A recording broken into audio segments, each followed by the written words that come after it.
নমস্কার। আজ আমরা কামিনী একাদশী ব্রত মহত্ব কথা শ্রবণ করব।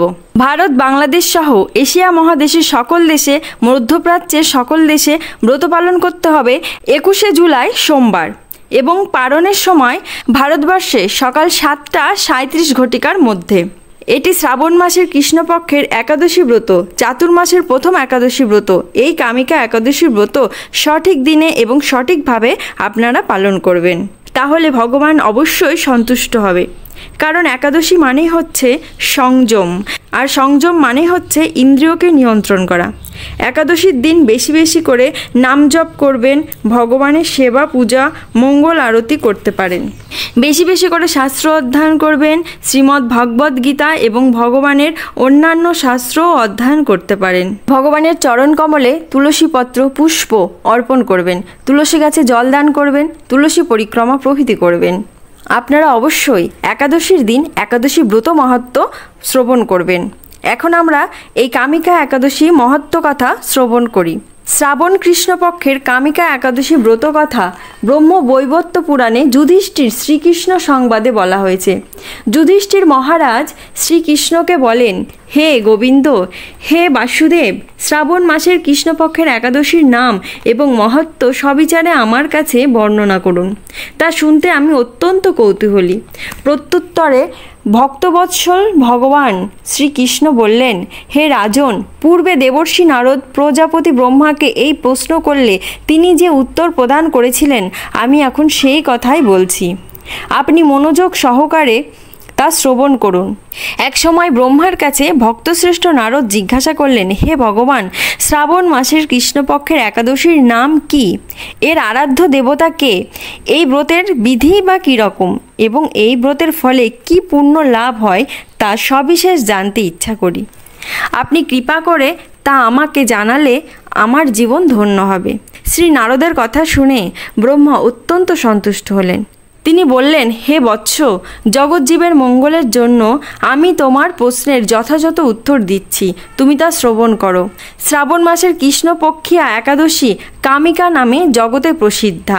এই একাদশীর মাহাত্ম্য শ্রবণ করলে বাজপেয় যজ্ঞের ফল লাভ হয়। ভগবান শ্রীহরির পূজা অর্চনা অপরিমিত পূর্ণ ফল প্রদান করে। গঙ্গা, গোদাবরী, কাশী, নৈমিষারণ্য, পুষ্কর ইত্যাদি তীর্থ দর্শনের সমস্ত ফল একমাত্র কৃষ্ণ পূজার মাধ্যমে কোটি গুণ লাভ করা যায়। সাগর ও অরণ্যযুক্ত পৃথিবী দানের ফল, দুগ্ধবতী গাভী দানের ফল অনায়াসে এই ব্রত পালনে লাভ হয়। যারা পাপ পুণ্য সাগরে নিমগ্ন, এই ব্রতই তাদের উদ্ধারের সহজ উপায়। এই রকম পবিত্র পাপ নাশক শ্রেষ্ঠ ব্রত জগতে আর নেই। শ্রীহরি স্বয়ং এই মহাত্ম্য কীর্তন করেছেন। রাত্রি জাগরণ করে যারা এই ব্রত পালন করেন তারা কখনো দুঃখ দুর্দশাগ্রস্ত হন না। এই ব্রত পালনকারী কখনো নিম্নজনী প্রাপ্ত হন না।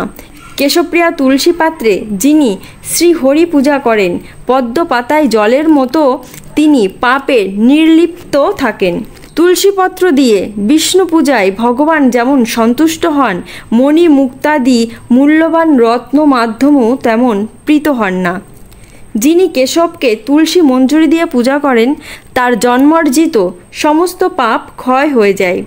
এ প্রসঙ্গে ব্রহ্মা বলেন, হে নারদ, যিনি তুলসীকে প্রত্যাহ দর্শন করেন তার সকল পাপরাশি বিদূরিত হয়ে যায়।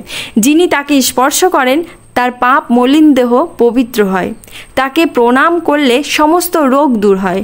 তাকে জল সিঞ্চন করলে যমও তার কাছে আসতে ভয় পায়। শ্রীহরিচরণে তুলসী অর্পিত হলে ভগবত ভক্তি লাভ হয়। তাই হে কৃষ্ণ ভক্তি প্রদায়িনী, তোমায় প্রণাম করি। যে ব্যক্তি হরিবাসরে ভগবানের সামনে দীপদান করেন, চিত্রগুপ্তও তার পুণ্যের সংখ্যা হিসাব করতে পারেন না। তা পিতৃপুরুষেরাও পরম তৃপ্তি লাভ করে। শ্রীকৃষ্ণ বললেন, হে রাজন, আমি আপনার কাছে সর্বপাপ হারিণী কামিকা একাদশীর মাহাত্ম্য বর্ণনা করলাম।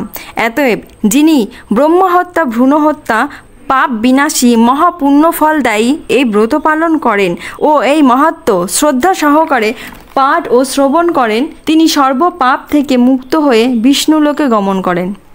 আপনারা এতক্ষণ কামিকা একাদশী ব্রত মহত্ত্ব কথা শ্রবণ করলেন।